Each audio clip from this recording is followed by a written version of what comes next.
એટલે હું સમજનો થયો હા 96-97 ત્યારથી આપણને 10-12 વર્ષના થયા હશે એટલે થોડું ખબર પડી કે પ્રભુ સ્વામીજીની મૂર્તિ ઘરે હતી. એટલે આપણે 96-7માં. હા ઓકે. આપણને બહુ સમજણ નહીં પણ એવું પૂછીએ કે સ્વામીજી બી છે અને અમની બી મૂર્તિ છે. એટલે પપ્પાએ મને એક વખત વાત કરી હતી. આ મને 2000માં વાત કરી હતી કે કેમ રાખીએ છીએ.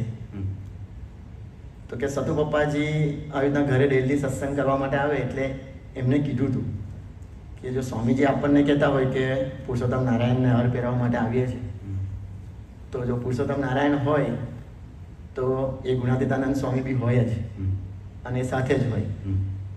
અને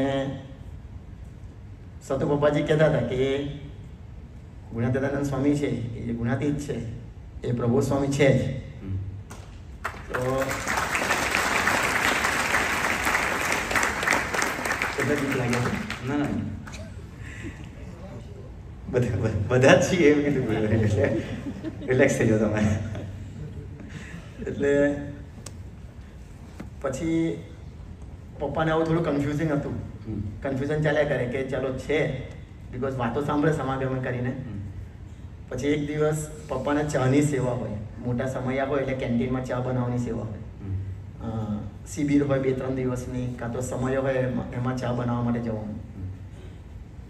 તો 96 કે 97માં કોઈક શિબિર હતી અને એમાં એક દિવસ ચાનું રાત્રે બધું બીજા દિવસે સવારનું સેટઅપ કરવાનું હોય કે કાલે સવારે 5 વાગે ઉઠીને ચા બનાવવાનું, દૂધ ગરમ કરવાનું અને 6:30-7 ભક્તોને આપવાની હોય. એટલે પપ્પાએ ખાલી એવું આમ સંકલ્પ કર્યો કે સતુ પપ્પાજી કહે છે અને સ્વામીજી તો બોલ્યા છે કે હું પુરુષોત્તમ નારાયણ છું અને સતુ પપ્પાજી કહે છે કે ગુણાતીત ધરતી પર હોય જ.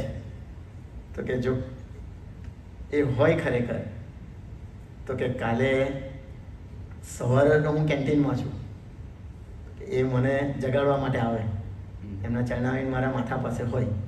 આવું ખાલી આમ એક સંકલ્પ કરીને આમ સૂઈ ગયા. હવે અત્યારે તો આપણાથી એવું કહેવાય કે આમ થોડી પરીક્ષા ભગવાનની. પણ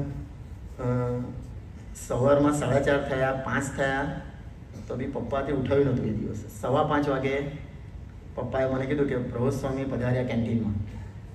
અને હું સૂતો હતો ને એમના ચરણાવીને મારા માથા પાસે અને જોરથી માથામાં ટપલી મારી કે ભગત ઉઠો, ચા બનાવવાની છે. એટલે એકદમ ઉઠ્યા. જેવા ઉઠ્યા એટલે એકદમ શોખ થઈ ગયા, કારણ કે કેન્ટીનને એમને કોઈ લેવા દેવા જ ના હોય. પછી એવું કીધું કે બરાબર ને, આવા સંકલ્પો કરવાના નહીં. અને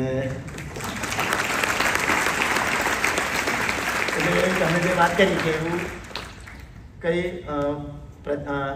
પ્રસંગ હતો કે જેનાથી એટલે ત્યાર પછી પપ્પા મૂકતા હતા કે ભાઈ આપણે સ્વામીજી ધરતી પર છે તો હોય જ એટલે એમની મૂર્તિ રાખતા હતા.